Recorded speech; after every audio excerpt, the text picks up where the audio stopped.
간단하게 자기소개 한번 부탁드릴게요. 네, 저는 지금 서울 부모님 집에서 거주하고 있고 작년 29살의 나이로 광명 11구역에 내 집을 마련했습니다. 29살에 내 집을 마련하셨다고요? 네, 똑같이 영끌해서 네. 부모님 차스 이런 거 아니고 네. 저도 똑같이 월급 모으고 아껴가지고 저도 내 집을 처음 마련했습니다. 지금 그럼 우리가 가고 있는 곳이 어디예요? 광명에 보면은 철산역 바로 옆에 광명동이라고 있어요. 거기가 되게 오래돼서 2016년도쯤에 이제 재개발이 들어간 곳인데 그중에서 11구역이라는 곳을 저희 가고 있는 거예요. 지금 가고 있는 곳이 광명 뉴타운, 그 그쵸. 재개발이 한참 되고 있는 그곳을 간다는 거죠? 그쵸. 입주가 언제쯤 하는데요? 27년 정도로 저는 보고 있어요. 29살에 그럼 첫 집을 샀잖아요. 네. 얼마로 샀어요? 그 집을? 그 재개발이라는 게 감정평가 금액이라고 있어요. 그 집에 대한 가치랑 네. 들여야 되는 피 해가지고 총 5억에 들었어요. 5억이요? 네.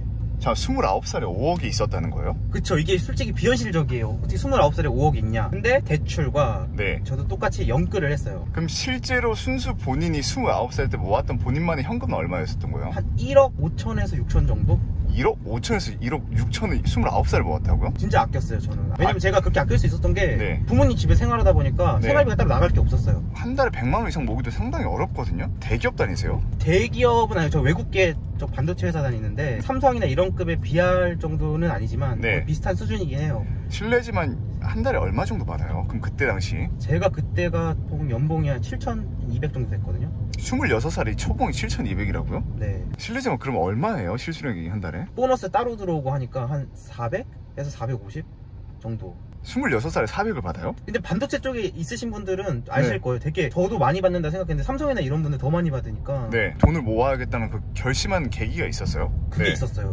뭐였냐면 네. 제가 일하고 있는 데가 동탄이거든요.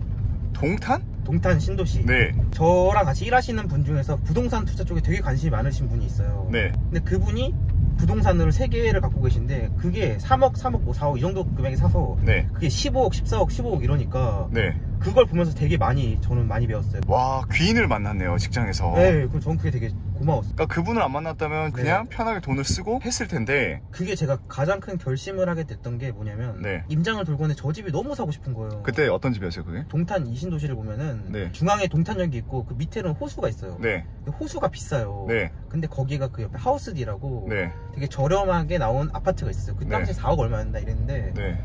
그 돈을 제가 도저히 못 맞출 것 같은 거예요. 근데 네.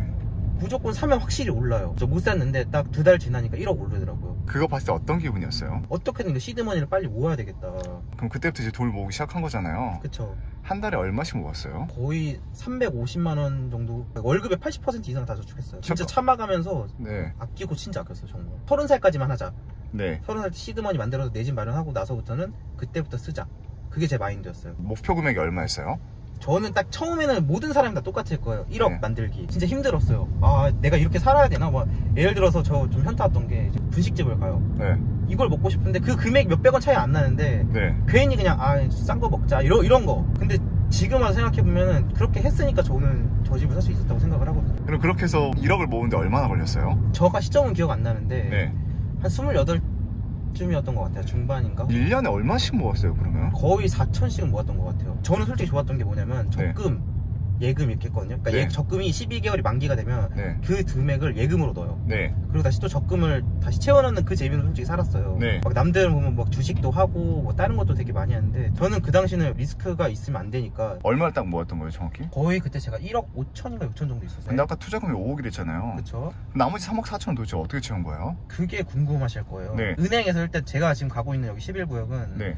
투기과열지구예요. 그렇기 때문에 LTV, 그 주택을 담보로 해서 빌릴 수 있는 금액이 40%밖에 안 돼요. 네. 주택에 대한 그 감정평가 금액이라는 게 있어요. 네. 그 감정평가 금액을 기준으로 이제 조합에서 대출을 해주는데 네. 아직은 이제 멸실되기 전이라 그 제가 산 금액 5억에서 40%인 2억을 대출을 원래 해줘요. 저는 이제 그 당시 이제 그 서민 실수 요건이 돼가지고 8천만 원 언더까지는 대출이 네. 10%가 더 추가 나온다고 하더라고요. 네.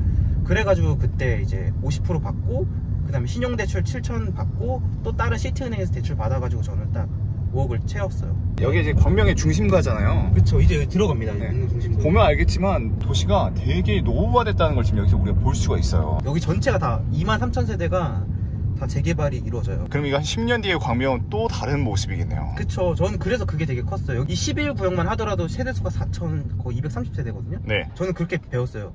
역세권의 대단지의 프리미엄 아파트는 무조건 입지 불변이다.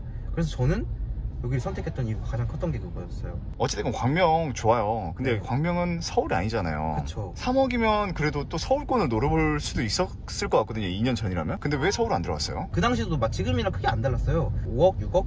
네. 이걸로 들어갈 수 있는 데가 노원이었고 뭐 유명한 영등포 이런 데는 8억, 9억 이렇기 때문에 근데 도저히 못 들어가겠더라고요. 차라리 내가 실제 실거주할 수 있을 때 신축으로 가자. 그래서 저는 재개발로 눈을 돌렸던 거예요. 지금 구로 쪽에 사시잖아요. 네. 그럼 또 내가 살고 있는 동네가 편하다 보니까 네. 근데 그쪽은 아예 관심 자체가 없었던 거예요? 왜냐면 제가 이제 그 동네에서 저는 태어났을 때부터 거기 살았는데 살기는 좋아요. 근데 제가 생각했던 것만큼 네. 집값이 진짜 안 오르더라고요. 구로가요? 서울인데도? 같은 구로인데도 저 고척동 쪽은 진짜 집값이 많이 안 올라요. 막 다른 데 15억, 뭐 16억 이래도 네. 저기는 이제 10억 살짝 갈까 말까 이런 상황이니까. 왜 그렇다고 보세요? 저는 가장 큰 게 사실 학군이랑 그 다음에 교통인 것 같아요. 확실히 그 고척동 쪽이 교통이 좀 불편하긴 해요. 네, 진짜 불편해요. 항상 신도림역까지 와가지고 2호선에서 버스를 갈아타야 돼요. 제가 대학 다닐 때도 이제 지하철 타고 다니는데도 신도림역에서 집 가는 것만 40분 걸려요. 신도림역 왔다고 끝이 아니라 또 다른 시작인 거죠.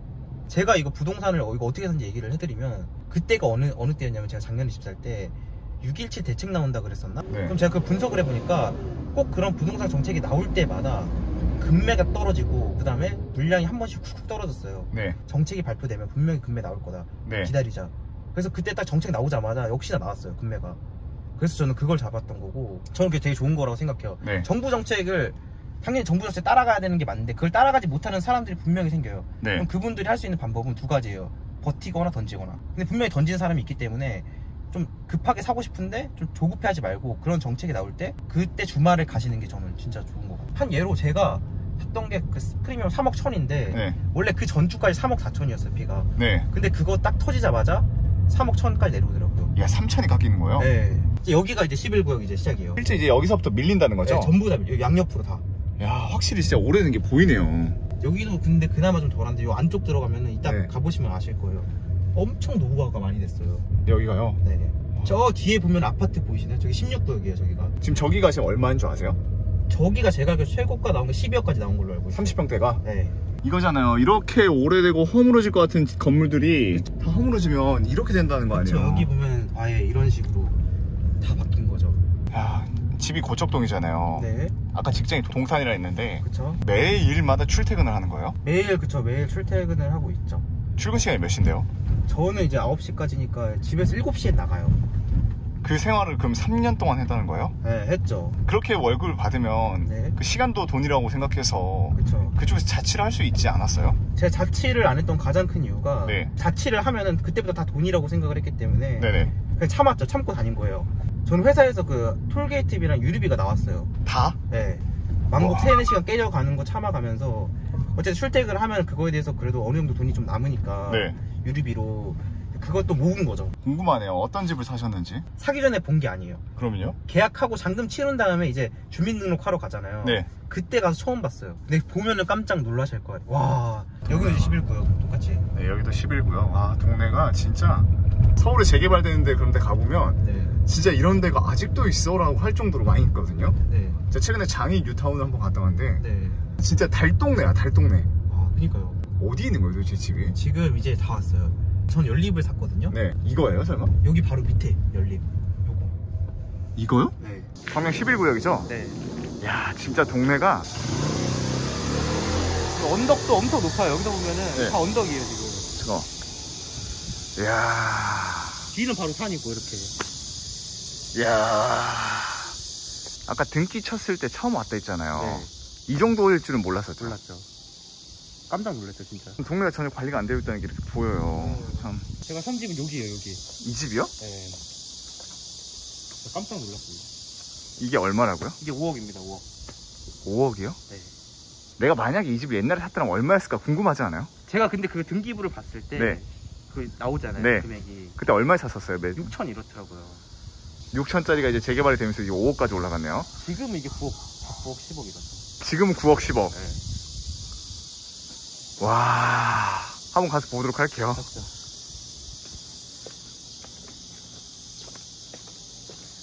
이야, 그쵸, 저도 처음 왔을 때 이랬어요. 이야, 진짜 부럽다. 여기가 이제 여기로 올라가시면 돼요. 이야, 아니, 보이시죠? 네. 자, 아니 지금 건물 내부에서 왜 고양이 똥 냄새가 나요.